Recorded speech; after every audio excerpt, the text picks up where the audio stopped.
Going, everybody? Welcome back. I'm going to ask you a couple questions that I've been thinking about for some time.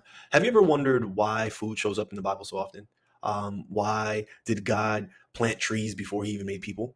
Why does life sometimes feel like we're always hungry for more peace, for more time, for more money, for more purpose? Why is food so tied to work, to struggle, to survival? Why do we pray for food? Before we eat. So we're going to go into the word today to get a deeper dive into this together. Because what if our hunger is not just a physical hunger? What if it's something a little bit different? So my name is Philip, and I'm here to speak with you in regards to these things. And I have realized over time that all these questions that we have, all these day-to-day questions that we have, are in the Word. And if we just go to the Word, we can be able to get all the answers that we're looking for. So if you're searching for peace, purpose, clarity, maybe this is going to be for you. So hey, if you're new here to the channel, check to see if you're subscribed. Just go to the subscribe button, see if it says this subscribed. If not, if anything, just click the button. What we do is we do a deep dive of the Bible in a real way, that's honest and life-giving. So also hit the bell button, so when we put up a new video and I probably answer other questions that you're asking about life, maybe it's something that you're going to be looking for. And if this speaks to you, for example, there's a particular question that pops up, you're like, yeah, you know what, I did have that question. Or if you have another question, go ahead and put it in the comment section, and if anything, I can be able to answer those questions, and I can be able to use the word to be able to answer those questions over time. So today's reading is going to be Genesis chapter 1 verse 26 through chapter 2 verse 7. So listen closely, because I believe that the answers that you're looking for are going to be in the word. I've realized over time, I haven't been on this earth for very much time, but literally everything that we ask for is in the word. So Genesis 1:26 to verse 7. So then God said, let us make mankind in our image, in our likeness, so that they may rule over the fish of the sea, the birds in the sky, over the livestock, and all the wild animals, over the creatures that move over the ground. Also, I do want to share, when it comes to this particular section, I do speak about mankind. So there is going to be another video where I speak about mankind and the creation of mankind, and so on and so forth. So if anything, go ahead and check out the video as well. I'll go ahead and link it up here. So God created mankind in His own image. In the image of God, He created them, male and female, He created them. God blessed them and said to them, be fruitful, increase in number, fill the earth and subdue it, rule over the fish of the sea, the birds of the sky, over every living creature that moves along the ground. Then God said, I give you every seed-bearing plant on the face of the whole earth, and every tree that has life, that has fruit with seed in it. They will be yours for food. So our talk today is going to be dealing with food. Like, He created all this stuff, and the main thing they mentioned is, hey, go ahead and be fruitful and increase in number. And then the next thing they speaks about is food, which is really, really interesting. So that's what we're going to get into. And to all the beasts of the earth and all the birds of the sky and all the creatures that move along the ground, everything has breath of life in it. I give every green plant for food, and it is so. God saw that all that He had made, and it was very good. And there was evening and there was morning the sixth day. Thus the heavens and the earth were completed in all their vast array. By the seventh day, God had finished the work He had been doing. So on the seventh day, He rested from all His work. Then God blessed the seventh day and made it holy, because on it He rested from all the work of creating that He had done. This is the account of the heavens and the earth when they were created. When the Lord God made the earth and the heavens, no shrub had yet appeared on the earth, and no plant had yet sprung up. For the Lord God had not sent rain on the earth, and there was no one to work the ground. But the streams came from the earth and watered the whole surface of the ground. Then the Lord God formed man from dust on the ground and breathed into his nostrils the breath of life, and he became a living being. So let's take a look at what we've been reading here. So God formed mankind from dust. He breathed life into us. But before He had done that, He gave us food. So what's really interesting, in Genesis 1:29, God says, I give every seed-bearing plant on the face of the earth, and every tree that has fruit in it, they will be yours for food. So that's the very first divine diet, I guess you would say.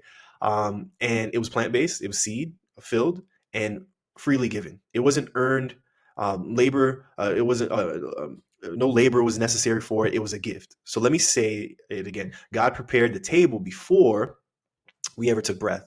So let's go back to the first question. So why does food matter so much in the Bible? Because from the beginning, God used food to show us his generosity.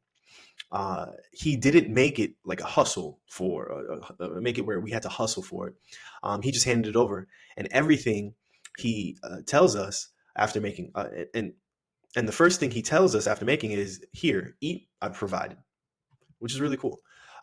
So why did God plant trees before creating humans? In Genesis 1:20, in Genesis 1, he said, then God said, let the land produce vegetation, seed bearing plants, and trees in the land, and trees on the land bear fruit and seed in it, according to their various kinds. And it was so. The land produced vegetation, plants bearing seed according to their kinds, and trees bearing fruit with seed in it according to their kinds. And God saw that it was good.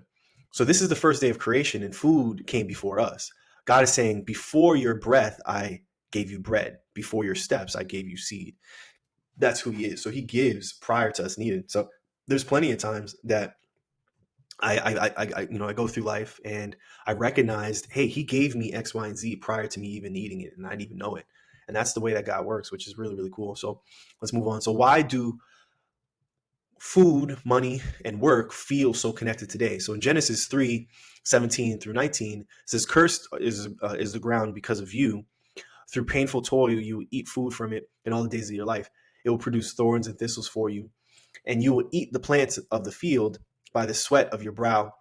You will eat your food until you return to the ground, since from it you were taken. From dust you are, and to dust you will return. So this is after the fall. So sin, separation from God, brought more than separation from God. It brought separation from provision. Before food grew freely, now we have to work and sweat and toil and struggle. So even today, we still feel that we work to be able to make money. Hopefully, it's money and not currency, but that's a different talk for a different day. So then we get the money, and then we have to buy the food, and that's how we be able to survive. And it all stemmed back to this, and this is why food, money, and work are so connected. So, what did Jesus do about it? So in Matthew 4, it says, then Jesus was led by the Spirit. So here, this is what happened as far as the fall when it came to Eve. She disobeyed God, right? But what about Jesus? What did he do? So then Jesus was led by the Spirit into the wilderness to be tempted by the devil. So at this point, period of time, what's really interesting, Jesus was baptized, and after being baptized, literally right after, the Spirit led him into the wilderness to be tempted by the devil. After fasting for 40 days and 40 nights, he was hungry. The tempter came to him and said, if you are the Son of God, tell these stones to become bread. So the same exact way as God spoke to Eve, God said, don't eat from the fruit of good and evil. And then the tempter came to Eve and then asked the question, right? The same way here, where the tempter came to Jesus, if you're the Son of God, tell these stones to become bread. Jesus answered. So this is different. Eve uh, uh, was told not to eat, and didn't say the words of God. But in this right here, Jesus answered, it is written, man shall not live on bread alone, but on every word that comes from the mouth of God. So Jesus was faced with the same test. The only thing is he actually passed, where Eve ate, but she doubted what God was saying. Jesus fasted and trusted. They had the same temptation, but a different response. And he was hungry when he did it. She had abundance at that period of time, so she could have been able to avoid the issue, but she didn't. Um, what about the tree of life? So the Lord God made all kinds of trees grow from the ground, trees that were pleasing to the eye. In the middle of the garden were the tree of life and the tree of knowledge of good and evil. Um, and then also it says in Genesis 3, he must not be allowed to reach out his hand and take from the tree of life and eat. and live forever. So the Lord banished him from Eden. After he drove the man out, he placed on the east of the Garden of Eden cherubim and a flaming sword to guard the way to the tree of life. We were blocked from that tree, but the Bible doesn't end there. At the end of the Bible, in Revelation 22, it says, on each side of the river stood the tree of life, bearing 12 crops of fruit, yielding its fruit every month. And the leaves of the tree are for the healing of nations. So what was once blocked, then Jesus made a way back to the tree. He became the bridge back to eternal food. So when it comes to the communion, it says he took bread, gave thanks, and broke it, and gave it to them, saying, "This is my body given for you. Do this in remembrance of me." Then Jesus declared, "I am the bread of life. Whoever comes to me will never go hungry, and whoever believes in me will never be thirsty." He didn't just provide the bread; he became the bread. That meal became a message. I am the food for your soul. For your soul. I am the food your soul has been starving for. So why do we pray before we eat? For everything God created is good, and nothing is to be rejected if it is received with thanksgiving, because it is consecrated by the word of God and prayer. For those who eat and drink without discerning the body of Christ, eat and drink judgment on themselves. That is why many of you are weak and sick, and a number of you are falling asleep.